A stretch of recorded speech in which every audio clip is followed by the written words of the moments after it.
Sejenak saya merenung tentang anak didik saya. Pendidikan seperti apa yang sudah saya berikan untuk mereka? Apakah yang saya berikan selama ini merupakan yang terbaik bagi mereka? Pernahkah saya menanyakan, apa keinginanmu, Nak? Selama ini saya memberikan tugas yang sama untuk semua anak didik, tanpa memperhatikan bakat, minat, dan potensi mereka. Ternyata secara tidak sadar, saya lebih mengutamakan ketuntasan sebuah KKM daripada menuntun mereka mengembangkan apa yang mereka punya. Assalamualaikum warahmatullahi wabarakatuh. Saya Rika Nurlaila dari SMA Negeri 1 Godong, calon guru penggerak Angkatan 4 Kabupaten Grobogan, Provinsi Jawa Tengah.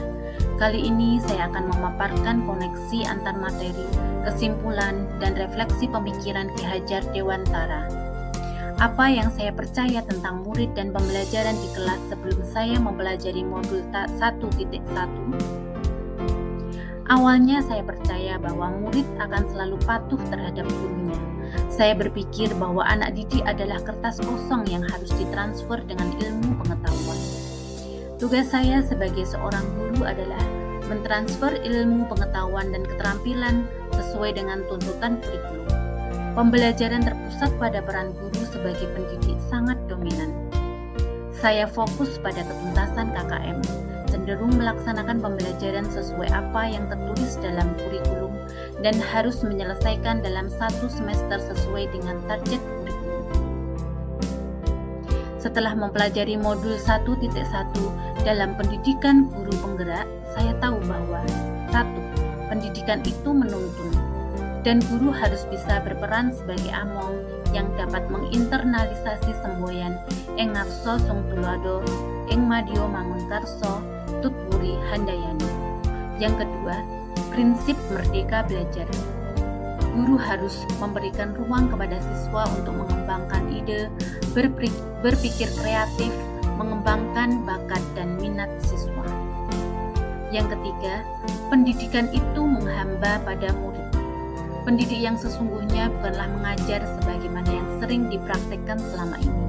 Pendidik dianggap sebagai satu-satunya sumber pengetahuan, kemudian melakukan proses transfer pengetahuan yang dimiliki di depan kelas tanpa memperhatikan karakteristik siswa.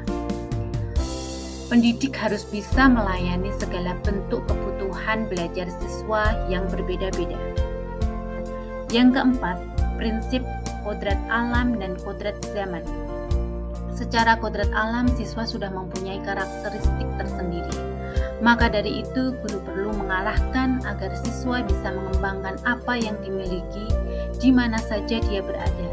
Sedangkan secara kodrat zaman, guru hendaknya memberi pembelajaran sesuai dengan perkembangan zaman. Yang kelima, bermain. Sesuai kodratnya, anak lebih suka istilah bermain daripada belajar. Bermain di sini akan menimbulkan perasaan senang, bahagia, sehingga siswa akan lebih bersemangat dalam belajar. Karena itu, guru hendaknya menciptakan suasana pembelajaran yang menyenangkan. Yang keenam, pendidikan sesuai dengan nilai-nilai budaya. Diharapkan dalam proses pendidikan bisa mengangkat dan melestarikan budaya yang ada. Dalam mengadopsi segala ilmu pengetahuan tidak bertentangan dengan nilai-nilai budaya dan nilai-nilai kemanusiaan. Lalu apa yang bisa segera saya terapkan lebih baik agar kelas saya mencerminkan pemikiran Ki Hajar Dewantara? Yang pertama, saya harus mengubah mindset atau pola pikir saya terhadap pendidikan. Tidak mengutamakan pada ketuntasan kompetensi siswa, melainkan mengembangkan potensi yang dimiliki siswa sesuai dengan kodratnya. Yang kedua, dengan mengembangkan prinsip among, yaitu dengan bersikap lebih sabar dan telaten dalam membimbing siswa. Yang ketiga, meningkatkan pendidikan karakter melalui pembiasaan perilaku yang baik untuk membangun budi pekerti yang baik. Yang keempat, memberikan pembelajaran yang menyenangkan. Sebagai guru, saya harus menjadi seseorang yang menarik agar siswa bersemangat dalam meraih kompetensinya. Yang kelima, memilih metode pembelajaran yang bisa mengapresiasikan kemerdekaan siswa dalam belajar dengan menerapkan metode project-based learning. Demikian, wassalamualaikum warahmatullahi wabarakatuh. Terima kasih. Salam guru penggerak.